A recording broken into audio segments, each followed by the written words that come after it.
Vamos continuar nosso estudo no Apocalipse, no capítulo 8, falando das trombetas. E a gente coloca esse link aqui, coloca algumas palavras em cores ligadas ao verde aqui, esse tema de grande e pequeno. Em vermelho a ligação com vozes, porque fala de silêncio, o próprio incenso que é a oração dos santos, ligado a silêncio, a voz do crente, também a Deus. Veja só, vozes, trovões, relâmpagos e terremotos, ligado a voz, trombetas. A gente parou aqui no verso 7, que vai falar da primeira trombeta. O primeiro anjo tocou a sua trombeta, e houve saraiva e fogo misturado com sangue, e foram lançados na terra, que foi queimada na sua terça parte. Queimou-se a terça parte das árvores, e toda a erva verde foi queimada. Vale lembrar que eu falei sobre a terça parte no estudo anterior, vou falar em outros estudos mais sobre isso, em detalhes. Não vai ser o foco aqui, mas a gente vai ver essas trombetas aqui. Saraiva, fogo, sangue. A gente vê a ligação com as pragas do Egito. Interessante que um verso lá na saída do Egito fala sobre pragas no coração de Faraó. Interessante, né? No coração do Faraó. Fala que essas pragas realmente estão ligadas a um julgamento de Deus sobre nações, sobre o seu povo.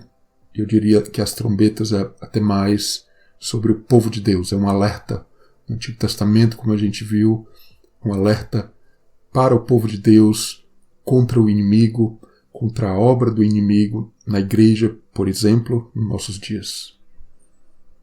A gente vê no Êxodo capítulo 7, capítulo 9 também, a gente vê que as águas foram afetadas, verde destruído, plantações, muito ligado a essas trombetas, essas 4 trombetas que a gente vê no capítulo 8. Então a gente vê que tem a parte literal, muitas pessoas, a maioria talvez, seguem a parte literal, essa parte, a terceira parte destruída.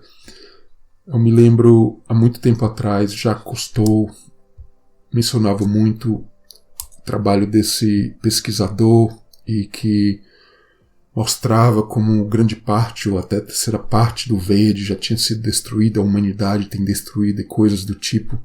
Então a parte literal que realmente acontece, mas a Bíblia aqui é um livro espiritual e muito do que se fala aqui, inclusive nas trombetas, no Apocalipse, pela Bíblia toda, foca realmente, o mais profundo realmente é a parte espiritual, mas é claro, muitas vezes não descartamos a parte literal. Na parte espiritual a gente vê que a vida humana é como uma erva verde. A vida humana é como uma erva verde, cresce mais rapidamente seca, porque a gente vê que a saraiva, aqui o fogo, atinge justamente a vegetação, as árvores, e isso tudo fala das nossas vidas.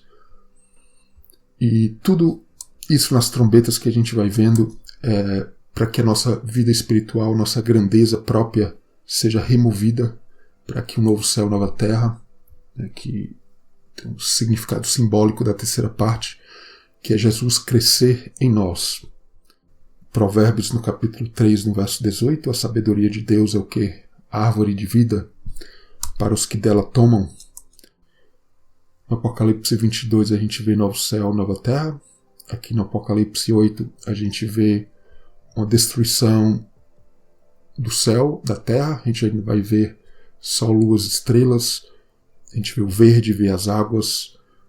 Então realmente é uma destruição meio que não completa aqui nas trombetas, porque realmente é baseado no crente.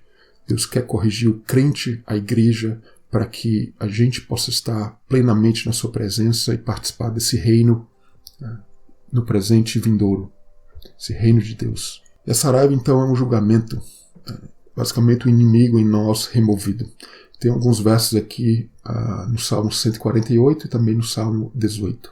No Salmo 148 fala: fogo e saraiva, vento tempestuoso que executa a sua palavra. A palavra de Deus realmente trazendo correções. Salmo 18: ao resplendor da sua presença as nuvens, e a saraiva e as brasas de fogo. Continua no Salmo 18, que 3 versos que eu tenho. E o Senhor trovejou nos céus, sua voz, saraiva e brasas de fogo. Livrou-me do meu inimigo. Bastante importante aqui no verso 17 do Salmo 18. Livrou-me do meu inimigo forte e dos que me odiavam, mais poderosos do que eu. A gente vê as trombetas aqui ligadas às pragas do Egito, as trombetas, as taças lá na frente no Apocalipse também. No Êxodo aqui, no capítulo 9, alguns versos aqui do capítulo 9, 23 a 26, o Senhor deu trovões e saraiva e fogo, veja só. No Êxodo, assim como a gente vê a saraiva, a gente vê o fogo, assim como aqui nessa trombeta aqui, nessa primeira trombeta. E fogo corria pela terra, e o Senhor fez chover saraiva sobre toda a terra do Egito, ou sobre a terra do Egito. E havia saraiva e fogo misturado entre a saraiva, tão grave, qual nunca houve em toda a terra do Egito, desde que veio a ser uma nação. A saraiva feriu em toda a terra do Egito tudo quanto havia no campo, desde os homens até os animais. Também a saraiva feriu toda a erva verde do campo, toda a erva do campo, e quebrou todas as árvores do campo. Veja só, atingindo realmente o verde, assim como aqui nessa trombeta. Somente ali na terra onde o povo de Israel estava no Egito é que não houve saraiva. Então realmente estavam protegidos, até como os 144 mil. A ideia é proteger os 144 mil, os escolhidos de Deus, da igreja inclusive, dessas pragas. Claro que essas pragas vêm atingindo a gente também, mas a ideia é que a gente seja selado, escolhido e esteja protegido disso. As pragas feriam como se alguém estivesse sendo ferido. Essa é a linguagem que a gente vê no próprio Êxodo, né? E alguns versos aqui em Salmos 90, 37, também Isaías. Salmo 90 fala que o homem é como uma erva, né? Nasce, seca. Ali até um salmo sobre os números, os tempos do homem, os tempos de Deus, é bastante interessante. O homem, os dias do homem são assim poucos, como fala o próprio Salmo 90, como uma erva que nasce, né, e vai já praticamente ali no mesmo dia ou no dia seguinte, né, fala até que na noite ali vai brotar, vai durante o dia vai gerar, mas ali vai secar à tardezinha. Então essa vida do homem, né, então é uma linguagem simbólica de Deus quando a gente vê, né, pouco tempo, por exemplo, aqui no Apocalipse, em alguns versos que a gente já viu até. No Salmo 37, malfeitores ceifados como erva murcharão como verdura. A gente vê por toda a Bíblia, aqui é só alguns versos, como realmente a Bíblia faz essa ligação da erva, do verde, da grama, com a vida humana, que rapidamente ela se seca. Não à toa a ligação do novo céu e nova terra com a própria vida do crente, né, que Deus vai mostrar ao final do Apocalipse uma vida convertida e realmente vai mostrar através da natureza, da árvore da vida, das águas de cristal, realmente uma nova Jerusalém, uma terra como uma terra prometida, né, que é a vida realmente do crente e da igreja diante de Deus. A terra, realmente, a vida do crente diante de Deus, essa é a nova Jerusalém. Isaías 44, no verso 4. Promessas do Espírito brotarão como erva, salgueiros junto às águas. Veja só, águas, todo esse tema de águas verde, tudo a parte espiritual também, muito mais até do que o literal. Então o livro de Isaías fala do povo de Deus destruído, espalhado, ali o contexto do livro de Isaías, e eles usavam ali muito a natureza, as árvores, os lagos, os montes, para ali fazer os seus ídolos, colocar os seus ídolos. Isso vem lá desde a saída do povo do Egito, as leis que Deus, inclusive, deu, Deuteronômio, para eliminar os ídolos das nações que ficavam justamente ali nos bosques, nos montes, nos lagos, nos rios, debaixo das árvores. Então tudo isso é símbolo espiritual, né? A terra prometida, nossa terra prometida não pode estar manchada, né, com essas coisas. Falo em termos espirituais. E no verso 8, e o segundo anjo tocou a trombeta e foi lançada no mar, uma coisa como um grande monte ardendo em fogo, tornou-se em sangue a terça parte do mar. Veja só, aqui é um monte que é jogado na terra, no caso no mar, e vai tornar em sangue a terça parte do mar. A gente vai ver o que é um monte, o que significa isso. Monte em fogo no mar, terça parte do mar se torna sangue. A gente vê no Êxodo 19, o povo de Israel sai do Egito, chega no Monte Sinai. É interessante, é um Monte Sinai que estava em fogo. E ali a gente vê também muitos símbolos aqui do Apocalipse, trombetas, a própria voz de Deus ali falando, os julgamentos, as leis de Deus. Então há uma ligação muito forte do Êxodo, toda a saída do Egito também, o Monte Sinai, o povo de Israel no Egito também, e o povo de Israel também no deserto. Muita ligação aqui com o livro do Apocalipse. Por isso é importante esse estudo voltando ali à saída do Egito. Então, o que é o monte? Mostra Deus abalando. O monte fala de reinos, fala de elevação, pode falar do mundo, da religião, uma elevação boa ou ruim, o reino do diabo na terra, essa ligação aqui com esse monte caindo sobre a terra. Ao mesmo tempo que é o reino do diabo caindo na terra, caindo nas águas que deveriam ser Cristo realmente dando refresco, a sua palavra, limpando a igreja, mas muitas vezes acontece o contrário, e aí vem julgamentos de Deus também, por outro lado, e Deus vem e julga. Jeremias 51, no verso 25, interessante que a Babilônia ali, a profecia, vai se tornar um monte queimado, realmente ali um julgamento removendo a Babilônia de nós. É isso que a gente vê ligando com o Apocalipse. No livro de Hebreus, no capítulo 12, a gente vê esse tema do mundo e da religião que devem ser abalados. Realmente nossas vidas têm que ser abaladas, nós temos que ser abalados para que haja uma conversão genuína. No livro de Hebreus é um livro que fala muito do Monte Sinai, inclusive, veja só, toda a ligação entre esses livros, entre si, esses tópicos. E como no Sinai, a terra, a profecia é que a terra está sendo e vai ser abalada, o que já está sendo, para quê? Para o que é do reino de Deus fique imóvel, ou seja, o que é móvel seja removido. Na verdade, o monte abalando fala até de nossas vidas, um reino também, fala da igreja, do reino de Deus, do reino inimigo, do contraste, mas fala de nossas vidas sendo abalada para o que é móvel, ou seja, coisas que são carnais sejam removidas para que fique apenas o que é imóvel. As trombetas então falam de um aviso, as taças mais na frente, a partir do capítulo 15 do Apocalipse, são julgamentos mais severos. A gente vê justamente aqui Apocalipse 16, as taças, aqui no verso 3, tive a segunda taça, o mar se torna sangue, tudo morre. Na verdade é uma ligação forte das trombetas com as taças. As trombetas é mais um aviso, não é uma destruição ali completa, porque Deus está chamando o seu povo, nos chamando, vem para mim, aqui é a terceira parte, a grandeza própria, humana, o que é carnal, removido. Ali no Apocalipse, a partir do 15, por ali, as taças, 16, a gente vê realmente a destruição completa, porque realmente ali o crente já passou por tudo, o mundo também necessita da conversão, e ali o julgamento vem bem mais severo.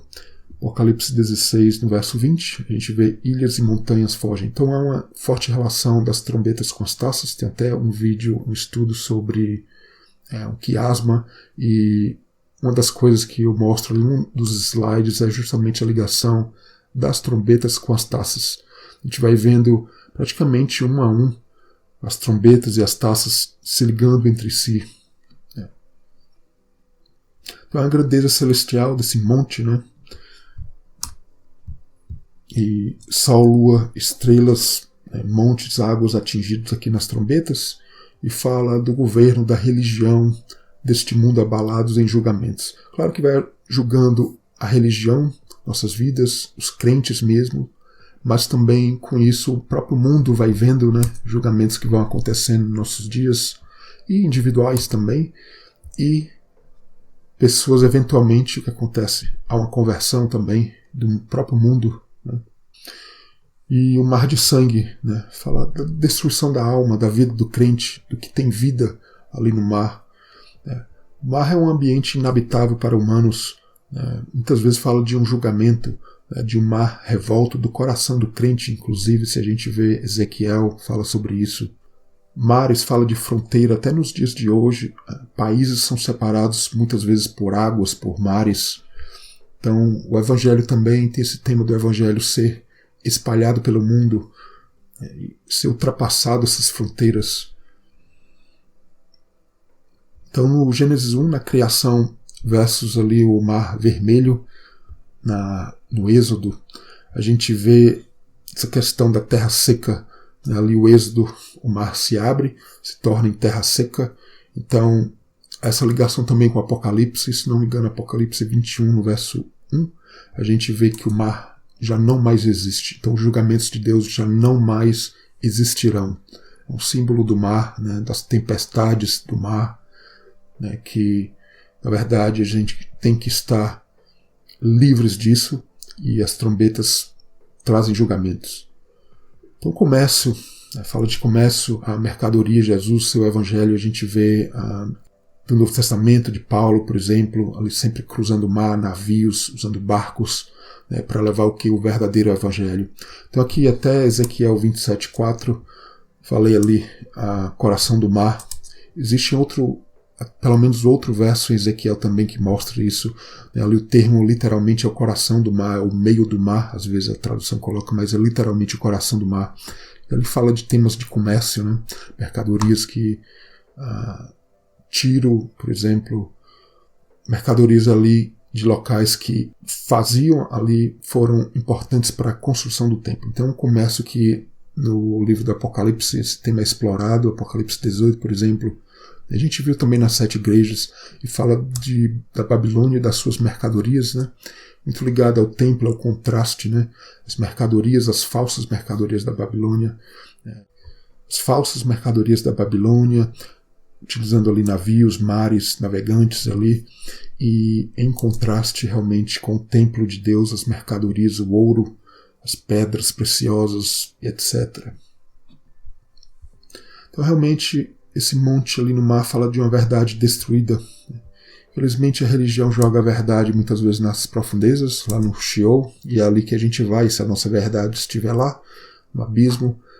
Se a nossa verdade estiver no abismo da mentira, e é lá que estaremos. No Apocalipse capítulo 13, verso 1, a gente vê a besta vindo do mar. Não é à toa que a gente vê muita questão de mar aqui no Apocalipse. Então a nossa preocupação é com a marca da besta, se ela está ou não no nosso coração. Para ela não estar. Não é uma coisa literal que a gente tem essa preocupação maior, é realmente a preocupação com ela no nosso coração. Para ela estar, nosso coração estar livre disso. Apocalipse 21, no verso 1, até o verso que eu falei, o mar já não existe. Realmente, os julgamentos de Deus ali vão passar. Realmente o crente, a igreja na presença de Deus, o mundo também, eu diria até, vai chegar a esse ponto. Miqueias, no capítulo 7, verso 19, a gente vê a ligação dos pecados jogados nas profundezas do mar. Né? Então o mar é muitas vezes o símbolo desse lugar onde há julgamento. O mar representa também, pelos peixes, a vida humana, né, que deve ser convertida, ali que está em julgamento, que está ali no mundo. Né? O mar muitas vezes representa o mundo. Né? O lugar onde o exército de Faraó foi jogado ali, então é muito simbólico, né? O mar, e realmente a gente espera esse julgamento ser findado, esses julgamentos findados, para que a gente possa ter a vida. E no verso 9, e morreu a terça parte das criaturas que tinham vida no mar, e perdeu-se a terça parte das naus. Então é muito simbólico, né? Os mercadores do templo versus a Babilônia, qual é a nossa riqueza? Ali o comércio era sempre feito por navios, e a gente vê Apocalipse 18, até já mencionei um pouco, né, os mercadores ali da Babilônia se enriqueceram, mas ali o julgamento, a lamentação final, né, O julgamento da grande Babilônia está ligado com a parte da religião, o mundo também. Ai daquela grande cidade, né, tudo grande, vestida de linho fino de púrpura escarlata, adornada com ouro, pedras preciosas e pérolas. Numa hora foram assoladas tantas riquezas.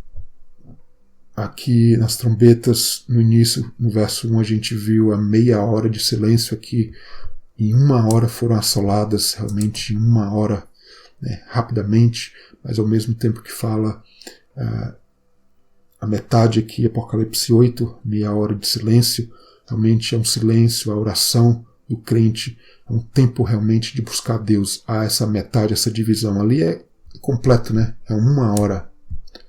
Realmente tudo ali sendo destruído. E todo piloto, todo que navega em naus, todo marinheiro que negocia no mar se puseram de longe. Veja só. Então é muita simbologia, né, do mar, das mercadorias. E a gente vê logo em seguida, depois do capítulo 18, 19, 20, 21, 22, no Apocalipse, a gente vê o contraste com a Nova Jerusalém, realmente a noiva também, todas as mercadorias do templo da Nova Jerusalém. Navio e mar é o começo do verdadeiro evangelho, tem sempre esse contraste. Sempre esse contraste, o verdadeiro evangelho e as mercadorias da Babilônia. Interessante Ezequiel aqui, 27, 28. Justamente o tema ali, Tiro, é o comércio que antes supriu o templo, né, e vindo o julgamento para eles e para o povo de Deus também. E Jonas, né, o falso comércio, o falso evangelho, né, temas do mar também, barco, não é à toa que muitas vezes barco e mar estão envolvidos.